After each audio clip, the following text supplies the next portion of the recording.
Available now. Link below. Tonight, we're diving into a story that's not just about a city, but about the very fabric of our society being torn apart. Imagine a city where the sound of gunfire is as common as the sound of children playing, but the tools to stop it are being stripped away by those in power. A place where political correctness outweighs the cries for help from its citizens. This isn't a dystopian future. This is Chicago today, under Mayor Brandon Johnson's reign. As ShotSpotter, a critical tool in the fight against crime, is set to be silenced, we must ask, at what cost?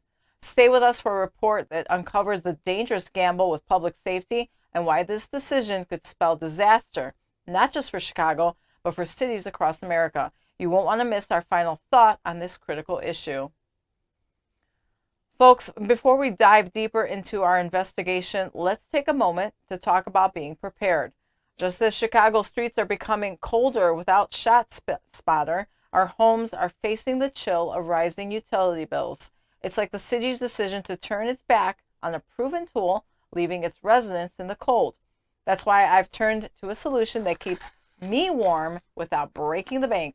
This portable mini heater is a beacon of warmth in these trying times. It's quick, it's efficient, it cuts down your heating costs.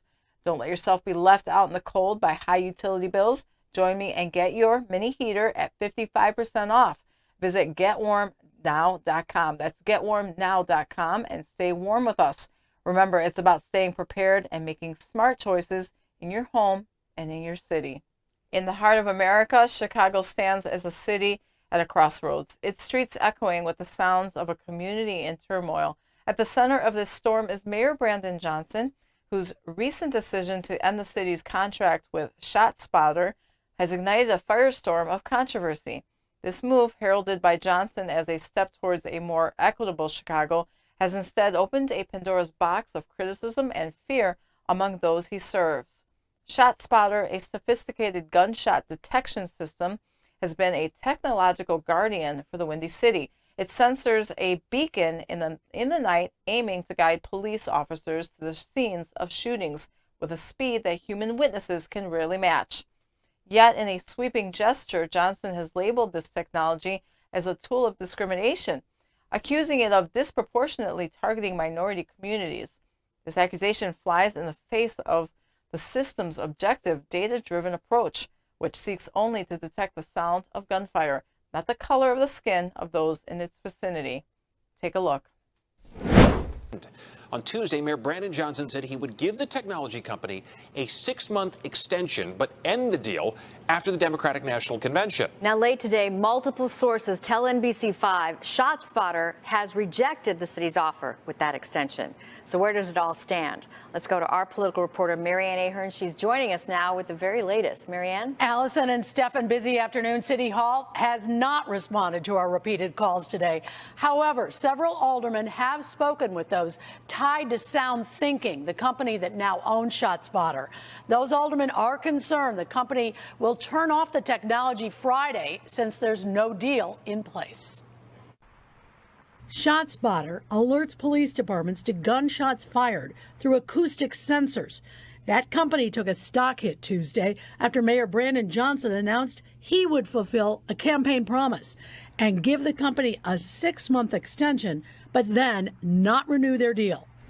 The mayor's announcement before he had a deal signed with the company. The city has lost all its leverage when you make an announcement that you're canceling ShotSpotter and extending it until September without having a signed contract. Likewise, Alderman Chris Taliaferro is also concerned. It is a great loss for the city of Chicago, particularly as we prepare to go into the summer months and as we go into a Democratic National Convention, already with a police department that is undersized by at least 2,000 officers.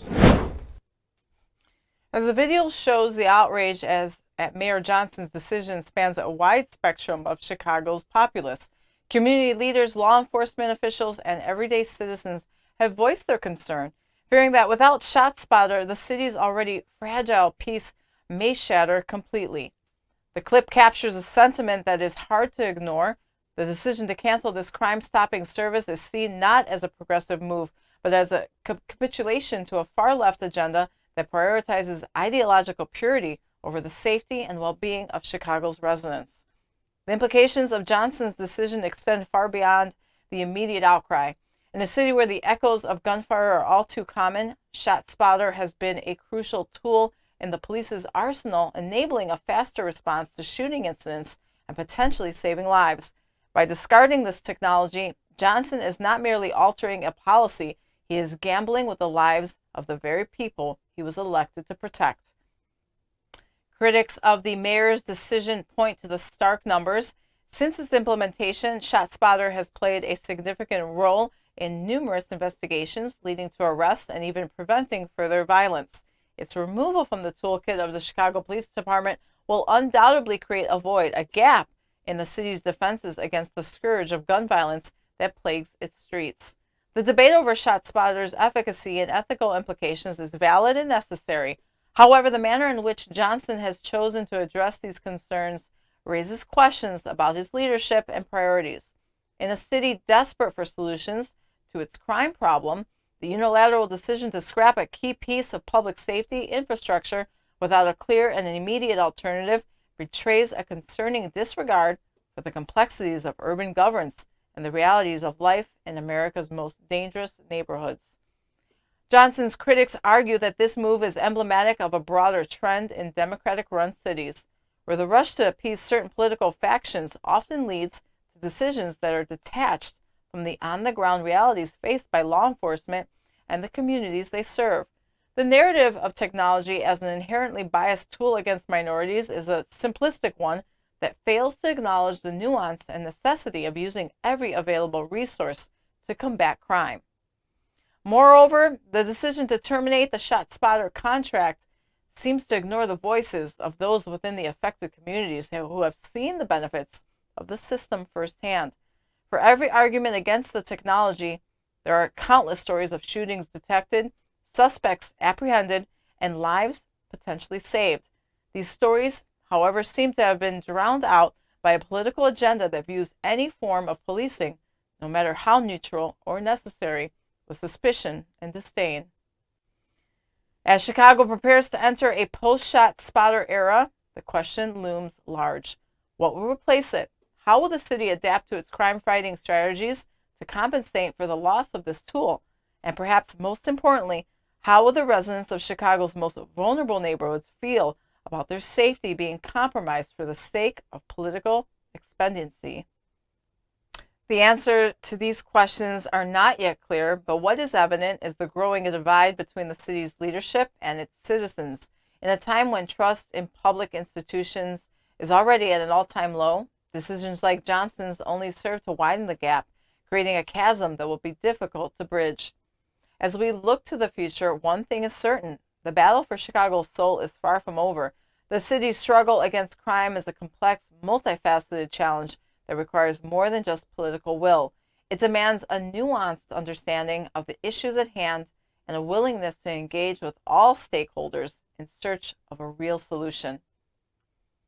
Before our final thought, an important message from our own Gary Franey. That's right. As the 2024 election draws near, the air is thick with the machinations of those seeking to shape our perceptions. My book, The Silent Coup, peels away the layers of these complex schemes, revealing the truth behind political maneuvering and media bias. This is your call to arm yourself with knowledge, secure your copy today, and pierce through the veil of deceit. The link to this essential guide is in this video's description. Back to you. Thanks for that, Gary. Make sure you tap the link in the description to secure Gary's new book, The Silent Coup. And now for our final thought.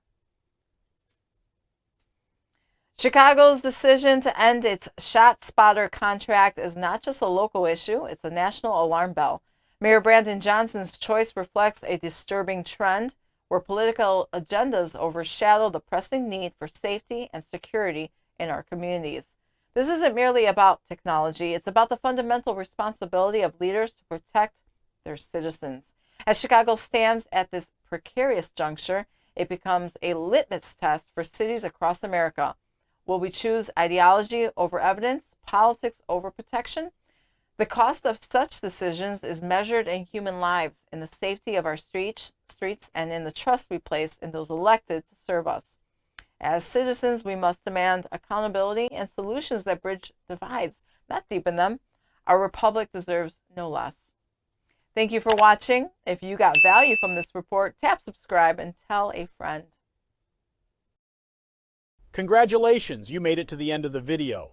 Now keep up your quest for truth with this next news report.